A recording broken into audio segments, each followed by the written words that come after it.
नमस्कार, मेरा नाम है डॉक्टर पुरु धवन और आज इस वीडियो में हम बात करने वाले हैं डिस्टोनिया के बारे में। डिस्टोनिया पार्किंसन में होने वाला एक सिम्पटम होता है जिसके अंदर मसल्स आपकी स्टिफ हो जाती हैं, उसमें स्पाज्म आ जाता है और ये इनवॉलंटरी होता है। अक्सर अपने हम हाथ को हिला रहे हैं, है ना? दोनों हाथों को हिला रहे हैं, आई ब्लिंक कर रहे हैं, ये एक वॉलंटरी मूवमेंट है। हम जब चाहते हैं वो तब हो पाता है।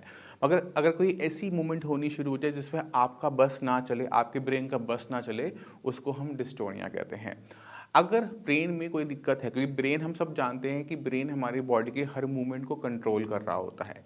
तो अगर पार्किंसन किसी पेशेंट को है, ब्रेन के अंदर सेल्स को नुकसान हो रहा है, तो उनका कंट्रोल मसल्स पे से जाना शुरू कर देता है। कमांड अगर ढंग से नहीं आती या गलत आती है तो हमें क्या देखने को मिलता है कि बॉडी के डिफरेंट डिफरेंट पार्ट में उसका असर। अगर हम देखते हैं जैसे ट्रेमर है, ट्रेमर क्या है? कंट्रोल का बाहर जाना है। इसी तरह से डिस्टोनिया भी हमें देखने को मिलता है पार्किंसन पेशेंट के अंदर। अब ये डिस्टोनिया है वो 3 टाइप का होता है। एक है आपकी फुल बॉडी पे डिस्टोनिया होना है, तो आपकी पूरी मसल्स, बॉडी की सारी जो मसल्स हैं, बॉडी पार्ट्स हैं, वो इनवॉलंटरी मूवमेंट करेंगे, उसमें स्पास्टिसिटी हो सकती है, उसमें स्टिफनेस हो सकती है।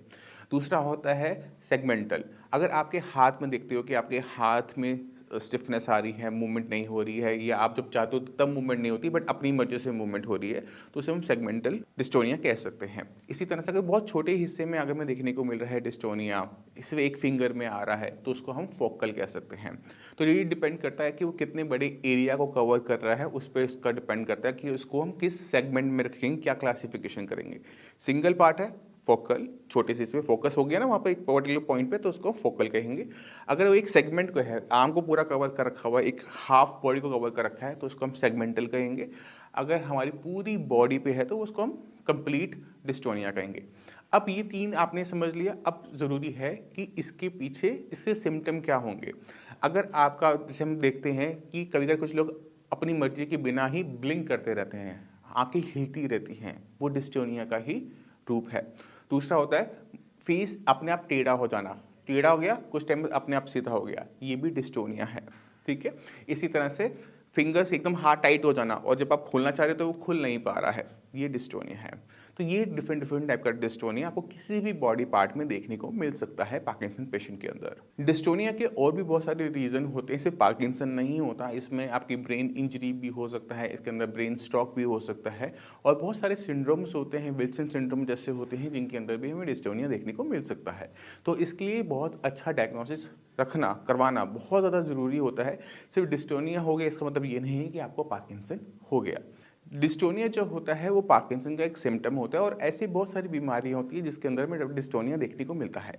वो ब्रेन स्ट्रोक हो सकता है, वो हेड इंजरी हो सकता है, तो किसी भी तरह से अगर हमारे नर्वस सिस्टम को नुकसान पहुंच रहा है तो हमें डिस्टोनिया देखने को मिल सकता है। तो बहुत ज़्यादा ज़रूरी हो जाता है किसी भी डिस्टोनिया वाले पेशेंट के लिए डायग्नोसिस बनाना कि उनको ये दिक्कत किस वजह से हुई है, पार्किंसन से हो रही है, हेड इंजरी से हो रही है, ब्रेन स्ट्रोक से हो रही है, ये बहुत ज़्यादा ज़रूरी हो जाता है। अब सवाल होता है इसका ट्रीटमेंट क्या है। तो अगर हम इसकी ट्रीटमेंट के बारे में बात करें तो डिस्टोनिया का ट्रीटमेंट हमें कहीं देखने को नहीं मिलता। अगर हम नेट पे भी सर्च करेंगे तो हम ये देखते हैं कि डिस्टोनिया के अंदर नो ट्रीटमेंट लिखा जाता है कि इसका कोई इलाज नहीं है। मगर हमें इसको थोड़ा सा और ब्रॉड व्यू से देखना चाहिए कि डिस्टोनिया के अंदर मसल स्टिफ हो रही हैं, तो हमें सबसे पहले काम क्या करना है, हमें मसल रिलैक्सेंट का यूज़ करना है कि हमारी मसल रिलैक्स हो सके, क्योंकि अगर मसल बहुत ज़्यादा स्टिफ रहेंगी तो वो पेन करती हैं। तो रिलैक्स करने के लिए मसल रिलैक्सेंट का यूज़ करना है। दूसरी चीज़ हम क्या कर सकते हैं कि मसल को रिलैक्स करने के लिए हम हीट का यूज़ कर सकते हैं, क्योंकि हीट जो होती है मसल्स को रिलैक्स करती है, टेंडन को रिलैक्स करती हैं। कोई किसी भी जगह पे स्टिफनेस आ रही है तो वो रिलैक्स हो जाती है। अब बॉडी की किसी पार्ट को अगर हमने हीट अप करना है तो उसके बहुत सारे मेथड होते हैं। आप ऑयल लगा सकते हो, ऑयल की मसाज कर सकते हो, क्योंकि जब आप रब करोगे तो वो जगह हीट अप हो जाएगी, बहुत एक माइल्ड हीट मिलती है। आप किसी जो मशीन्स होती हैं फिजियोथेरेपिस्ट के पास, उसका भी यूज़ कर सकते हो, और या फिर आप जेल पैड्स जो आते हैं मार्केट में उनका भी यूज़ करके बॉडी के उस पर्टिकुलर पार्ट को जहाँ पर आपको डिस्टोनिया हो रहा है वहाँ पर आप हीट अप्लाई कर सकते हैं। आपने यहाँ पे कोल्ड का एप्लीकेशन नहीं करना, आइसिंग नहीं करनी, क्योंकि इंजेक्शन करनी पड़ेगी, क्योंकि डिस्टोनिया अगर बढ़ता है, पार्किंसन आगे बढ़ता है तो देखते हैं आगे बढ़ती हैं। तो हमने क्या करना है, हमने ब्रेन में हो रहे डैमेज को रोकना है, या जो डैमेज हो चुका है उसकी रिकवरी करवाने की कोशिश करनी है, और इस प्रोसेस में काम करता है न्यूरोप्लास्टिसिटी। न्यूरोप्लास्टिसिटी को बहुत कम लोग जानते हैं और बहुत कम इसके बारे में बात होती है। तो इस वीडियो के बाद आप न्यूरोप्लास्टिसिटी को गूगल पे, यूट्यूब पे सर्च कीजिए तो आपको बहुत अच्छी इन्फॉर्मेशन मिलेगी कि किस तरह से हमारा ब्रेन अपने आप में डेवलपमेंट करता है।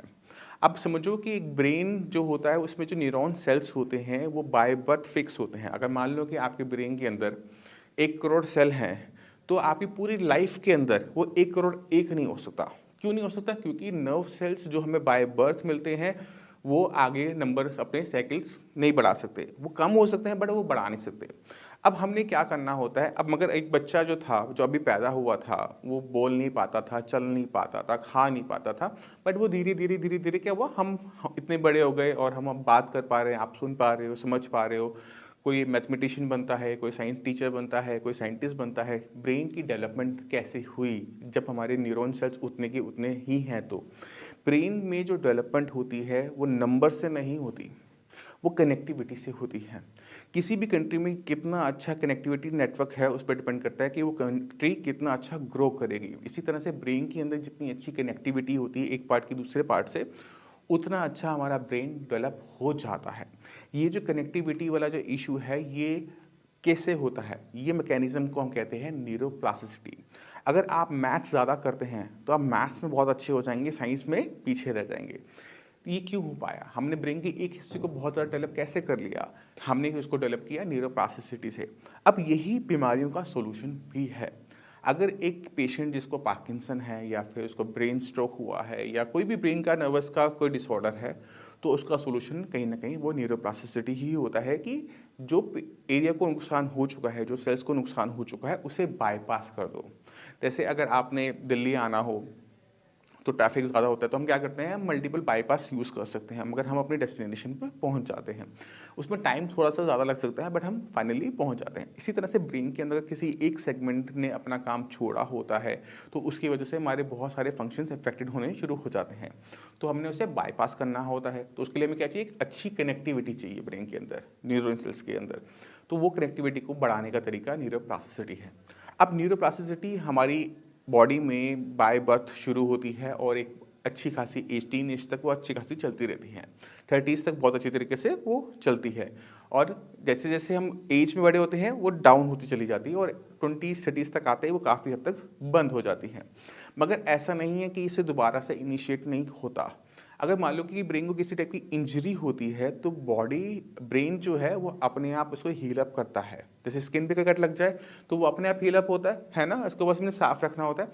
इसी तरह से मान लो किसी के ब्रेन में क्लॉट आ गया है, नस फट गई, तो उसको हम ब्रेन स्ट्रोक कहते हैं, पैरालिसिस हो जाता है उस कंडीशन में। उसके अंदर भी पेशेंट के अंदर रिकवरी देखने को मिलती है क्योंकि न्यूरोप्लास्टिसिटी एक हाई स्पीड से शुरू हो जाती है अगले 6 महीने के लिए। अब एक पार्किंसन पेशेंट के माइंड के अंदर जो नुकसान हो रहा है वो धीरे धीरे हो रहा है, तो उसकी रिकवरी ब्रेन करता नहीं है। तो हमने ब्रेन को प्रमोट करना होता है कि वो अपनी न्यूरोप्लास्टिसिटी से जो नुकसान हो चुका है उसे रिकवर करे। अब हमें ब्रेन को समझाना पड़ता है कि आपको जो दिक्कत हो रही है वो आपके पास उसका ही सॉल्यूशन है। तो हम क्या करते हैं, पेशेंट को जब हम कोई एक्सरसाइज करवाते हैं, सपोज कोई पेशेंट एक्सरसाइज हाथ को चलाना चाहता है, वो नहीं चला पा रहा, तो वो हाथ है नहीं चल रहा, ये कौन अंडरस्टैंड कर रहा है? वो ब्रेन अंडरस्टैंड कर रहा है। अगर जब ब्रेन अंडरस्टैंड करना शुरू कर देते हैं कि ओके ठीक है, मेरे को हाथ से खाने में दिक्कत हो रही है, मेरा हाथ चम्मच बहुत हिल रहा है, तो ब्रेन इसको ऑटोमेटिक इवेल्युएट करता है, उसको थोड़ा सा पुश करते हैं, वो न्यूरोप्लास्टिसिटी को स्टार्ट करता है और काफ़ी हद तक कंट्रोल आ जाता है। अगर कंट्रोल ना भी आए तो हमारे लिए बहुत ज़रूरी होता है कि पार्किंसन जो अपने आप बढ़ने वाली बीमारी है उस पर कंट्रोल आ जाए, वो आगे ना बढ़े। क्योंकि जो कंडीशन आज हमारी है, जो ट्रेमर्स हैं, डिस्टोनिया है, पेन है, वो अगर बढ़ता है उम्र के साथ तो पेशेंट की जो दिक्कतें हैं वो भी बढ़ती चली जाती हैं। और ये एक ऐसी बीमारी है जो ओल्ड एज में पेशेंट वैसे ही बॉडी वीक हो चुकी है और वो और परेशानियों को बढ़ा देता है। तो अगर आपको डिस्टोनिया है, पार्किंसन है, तो आपको अभी काम करने की ज़रूरत है अपने ब्रेन के ऊपर, अपने नर्वस सिस्टम के ऊपर। एलोपैथिक मेडिसिन में इसका कोई सोल्यूशन नहीं है। डॉक्टर्स आपको यही बोलते हैं, सिंडोपा अगर आप ले रहे होंगे तो सिंडोपा की जो असर है वो कुछ टाइम के लिए रहता है, ख़त्म हो जाता है, कोई परमानेंट सोल्यूशन अभी नहीं है। मगर जो हम आयुर्वेद से करते आ रहे हैं वो बहुत अच्छे रिजल्ट्स दे रहा है। पेशेंट को पहले महीने में ही रिजल्ट्स दिखने शुरू हो जाते हैं कि ओके ठीक है, मैंने मेडिसिन ली थी, मुझे अब ये दिक्कतें कम होनी शुरू हो गई हैं, और वो बहुत ज़्यादा ज़रूरी होता है। अगर हम पेशेंट को पूरा ठीक ना भी कर पाएँ और मगर पेशेंट की लाइफ में अगर हम 10%, 20%, 50% तक आराम दे दें तो पेशेंट की लाइफ बहुत सुधर जाती है। मैं उम्मीद करता हूँ इस वीडियो से आप डिस्टोनिया और पार्किंसन को बेटर अंडरस्टैंड करके होंगे। फिर भी माइंड में कोई भी डाउट है, डॉक्टर्स हैं उनसे बात कीजिए, वो आपको बताएंगे कि किस तरह से हम डिस्टोनिया पार्किंसन से बाहर निकल सकते हैं। आप इसी के साथ आप सभी चलने की आगे चाहूँगा। मिलते हैं अगली वीडियो में, तब तक के लिए नमस्कार।